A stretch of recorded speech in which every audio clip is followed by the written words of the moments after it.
नमस्कार, आप देख रहे हैं द न्यूज़ 15 यूपी और मैं हूं परवेज त्यागी। उत्तर प्रदेश में अनुप्रिया पटेल और मुख्यमंत्री योगी आदित्यनाथ के बीच जिस तरीके की वर्चस्व की लड़ाई दिख रही है, उस लड़ाई के बाद अब इस लड़ाई के बीच ही कहीं ना कहीं एक बात सियासी गलियारों में तेज होती हुई दिखाई दे रही है। और वो बात जो है वो ये है कि क्या मुख्यमंत्री योगी आदित्यनाथ के खिलाफ अनुप्रिया पटेल को केंद्र से शक्ति दी जा रही है और उसी शक्ति के चलते कहीं ना कहीं उत्तर प्रदेश में अनुप्रिया पटेल जो है वो दुर्गा की भूमिका में दिखाई पड़ रही है। जी हाँ, जो केंद्र से अनुप्रिया पटेल को शक्ति मिल रही है वही शक्ति कहीं ना कहीं अनुप्रिया पटेल के भाषणों में दिखाई भी पड़ रही है। कहीं ना कहीं उनके पति जो यूपी में मंत्री हैं आशीष पटेल, उनके भी भाषणों में दिखाई पड़ रही है। जिस तरीके से दोनों पति पत्नी ने कल मुख्यमंत्री योगी आदित्यनाथ के खिलाफ लखनऊ में मोर्चा खोला और उस जिस तरीके से उन्होंने बयान दिए वो तो इसी तरफ साफ इशारा कर रहे हैं कि कहीं ना कहीं केंद्र की शक्ति से ही अनुप्रिया पटेल जो है वो मुख्यमंत्री आदित्यनाथ के खिलाफ दुर्गा बनी हुई दिखाई पड़ रही हैं। हालांकि बता दें कि मुख्यमंत्री योगी आदित्यनाथ भी कहीं ना कहीं उत्तर प्रदेश ही नहीं देश में हिंदुत्व का एक बड़ा चेहरा माने जाते हैं। जिस तरीके से लगातार उत्तर प्रदेश में वो प्रयोग दर प्रयोग करते हुए दिखाई दे रहे हैं, उससे लग रहा है कि जो उनकी जो छवि है वो कहीं ना कहीं बहुसंख्यक वर्ग हिंदू मतदाताओं के बीच जो है तेजी से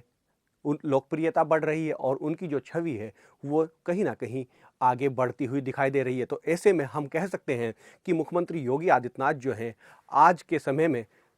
एक तरीके से हिंदुत्व के बड़े ब्रांड एम्बेसडर यानी चेहरे के तौर पर देखे जा रहे हैं देश की राजनीति में। ऐसे में कहीं ना कहीं जो केंद्र है, केंद्र सरकार है या दिल्ली दरबार है, वो मुख्यमंत्री योगी आदित्यनाथ के बढ़ते हुए इस कद से कहीं ना कहीं परेशान और हैरान भी होता हुआ दिखाई देता है। इसी की एक बड़ी वजह है कि जो सहयोगी दल है अनुप्रिया पटेल का, अपना दल सोनेलाल, वो क्यों आखिर मुख्यमंत्री योगी आदित्यनाथ को लखनऊ में, उन्हीं के राज्य में, उन्हीं की राजधानी में ललकार रहा है। क्योंकि इसकी एक बड़ी वजह यह है कि अनुप्रिया पटेल जो है वो लगातार 3 बार से केंद्र में मोदी सरकार में जो है केंद्रीय मंत्री हैं। लगातार साल 2014 से लेकर 24 तक वो एनडीए का हिस्सा हैं और एनडीए में लगातार तीसरी बार उनको मंत्री पद दिया गया है। तो कहीं ना कहीं जो साठगांठ है अनुप्रिया पटेल और केंद्र सरकार में वो साफ तौर से दिखाई पड़ती है। लेकिन जिस तरीके से योगी आदित्यनाथ ने खुद के चेहरे को पीछे कर पल्लवी पटेल जो अनुप्रिया पटेल की ही बहन है, सपा की बागी विधायक हैं, उनको आगे कर उन आशीष पटेल के खिलाफ जिस तरीके से आरोप प्रत्यारोप, घूसखोरी और भ्रष्टाचार के आरोप उनके विभाग में लगवाए हैं, उससे लग रहा है, या वो खड़े करती हुई दिखाई दी हैं, उससे लग रहा है कि कहीं ना कहीं जो दोनों बहनों की पुरानी सियासी अदावत है वो फिर एक बार सतह पर आ गई है। लेकिन जिस तरीके से आशीष पटेल और अनुप्रिया पटेल ने लखनऊ की कल मीटिंग में जिस तरीके से बयान दिए हैं, जिस तरीके से भाषण दिए हैं, वो साफ कहीं ना कहीं उन्होंने अपने निशाने पर मुख्यमंत्री योगी आदित्यनाथ को ही रखा है। उन्हीं के खिलाफ वो बिगुल फूंकते हुए, बिगुल बजाते हुए और मुख्यमंत्री योगी आदित्यनाथ को ललकारते हुए दिखाई दिए हैं। लेकिन अब इस बात की चर्चा तेज है कि आखिर जो हिंदुत्व का इतना बड़ा चेहरा आज देश में है और कहीं ना कहीं उनका जो मॉडल है, कई कई सारे ऐसे काम उनके हैं जिसको मॉडल के तौर पर पूरे देश में दूसरे तमाम मुख्यमंत्री और दूसरे तमाम राज्य भी अपनाते हुए दिखाई दे रहे हैं। उस मॉडल के खिलाफ आखिर एक सहयोगी दल, छोटा सा सहयोगी दल जिसके विधायकों की जो तादाद है वो लगभग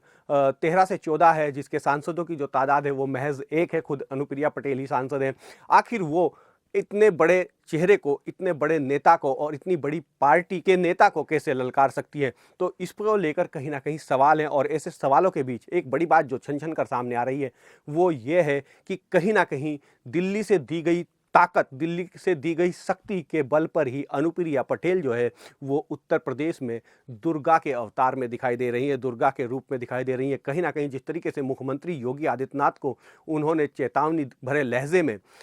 अंदाज में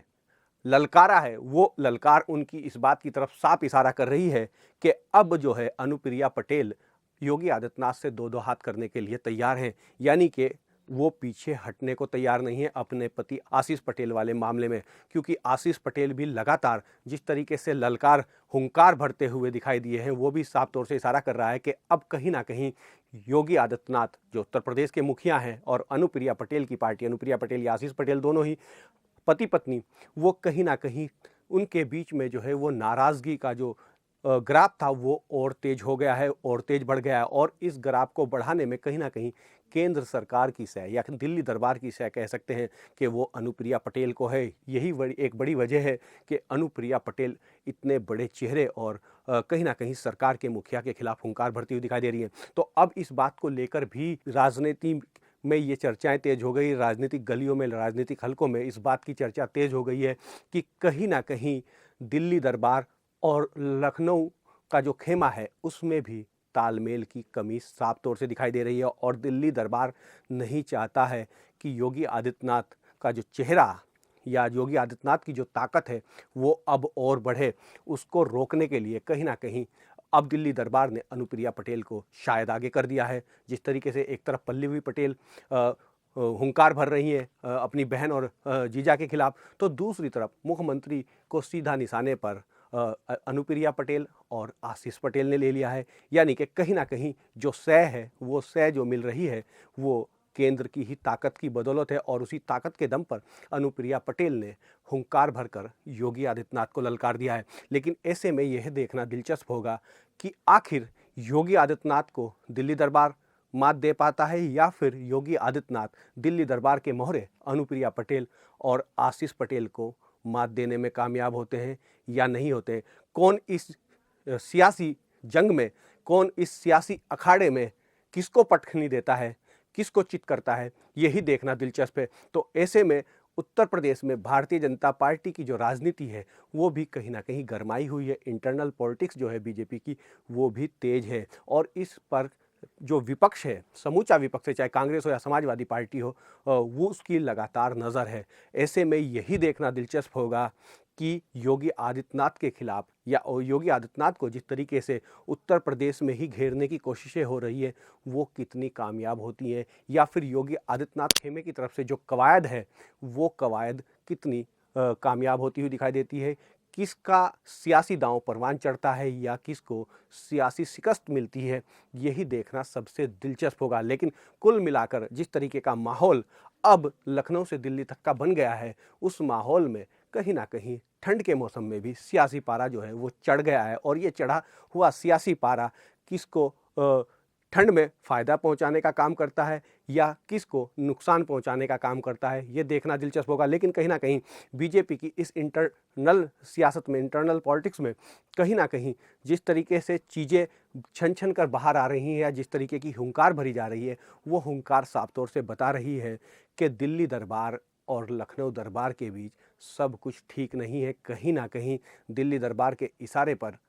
ही अनुप्रिया पटेल हुंकार भर रही हैं, तो दूसरी तरफ दिल्ली दरबार भी लखनऊ दरबार भी कहीं ना कहीं दिल्ली दरबार के मोहरों को सियासी शतरंज पर मात देने के लिए लगा हुआ है, आतुर है। और इसमें कौन किसको पटखनी देता है यही देखना दिलचस्प है। तो फिलहाल की जो राजनीतिक तस्वीर है उत्तर प्रदेश की वो ये है, क्योंकि एक तरफ योगी आदित्यनाथ ने जिस तरीके से संभल के मामले में एक तरीके से फैसला कर लिया है, डिसीजन ले लिया है कि वो उस मामले को ठंडा नहीं होने देंगे, उस मामले को जारी रखेंगे। और कहीं ना कहीं संभल के सहारे ही वो 27 की जो चुनावी तस्वीर है या 27 की जो कुर्सी की लड़ाई है मुख्यमंत्री, उत्तर प्रदेश के मुख्यमंत्री की, उसको आगे बढ़ाते हुए दिखाई दे रहे हैं। तो ऐसे में योगी आदित्यनाथ की तरफ से साफ है कि कहीं ना कहीं वो संभल के मॉडल पर ही उत्तर प्रदेश में अपनी सियासत को आगे बढ़ाएंगे और उसी मॉडल पर चुनाव में भी जाएंगे। तो 27 के लिए कहीं ना कहीं अपना चुनावी मुद्दा योगी आदित्यनाथ उत्तर प्रदेश में तलाश कर चुके हैं। लेकिन ये भी देखना दिलचस्प होगा कि जो दिल्ली दरबार का जो एक खेमा उनके खिलाफ है, वो खेमा आखिर उनको किस हद तक उनके सियासी मंसूबों को रोकने में, उनके सियासी मंसूबों को परवान चढ़ने में नाकाम करने में कामयाब होता है, या फिर योगी आदित्यनाथ की बढ़ती हुई ताकत अपने तमाम सियासी दुश्मनों को, सियासी अदावत रखने वालों को कहीं ना कहीं मात देते हुए दिखाई देंगी। यही देखना दिलचस्प होगा। लगातार संघ को लेकर भी, आरएसएस को लेकर भी बातें हो रही हैं कि आखिर इस समय आरएसएस किसकी तरफ है और किसको ज़्यादा आरएसएस में तरजीह मिल रही है। इसको लेकर भी लगातार बातें सियासी गलियारों में तेज हैं। लेकिन फिलहाल की जो तस्वीरें हैं वो तो यही बताती हैं कि जिस तरीके से मोहन भागवत ने संभल वाले इशू पर बयान दिया है, उन्होंने कहा है कि हर मस्जिद के नीचे मंदिर ना खोजा जाए, उससे तो ऐसा लगा कुछ पल के लिए कि कहीं ना कहीं एक नसीहत वो मुख्यमंत्री योगी आदित्यनाथ को भी संघ प्रमुख देते हुए नजर आए। लेकिन उसके बाद जिस तरीके से चीज़ें जो है एकाएक शांत होती चली गई और उस बयान को कहीं ना कहीं ठंडा कर दिया गया, उस बयान को दबा दिया गया, उसके बाद जो है वो चीज़ें जो है उस पर ज़्यादा चर्चा नहीं हुई है। तो उससे लगा कि कहीं ना कहीं आरएसएस के जो दखल है उसके दखल को भी नज़रअंदाज करने की कोशिश सरकारों के द्वारा हो रही है। लेकिन फिर भी आरएसएस, क्योंकि भारतीय जनता पार्टी कहीं ना कहीं जो है वो आरएसएस के पदचिन्हों पर ही चलने वाली पार्टी या उनके ही एजेंडे को आगे बढ़ाने वाली पार्टी कही जाती है। तो ऐसे में यही देखना दिलचस्प होगा कि आरएसएस को दिल्ली में भी चुनाव होना है और उसके बाद बिहार में भी चुनाव होना है और दोनों ही जगह कहीं ना कहीं सियासी संग्राम भी छिड़ा हुआ है। तो ऐसे में यही देखना दिलचस्प होगा कि दिल्ली और बिहार के साथ ही उत्तर प्रदेश की अब आगे की सियासी तस्वीर क्या होती है और कौन किस पर हावी पड़ता है। लेकिन कहीं ना कहीं केंद्र ने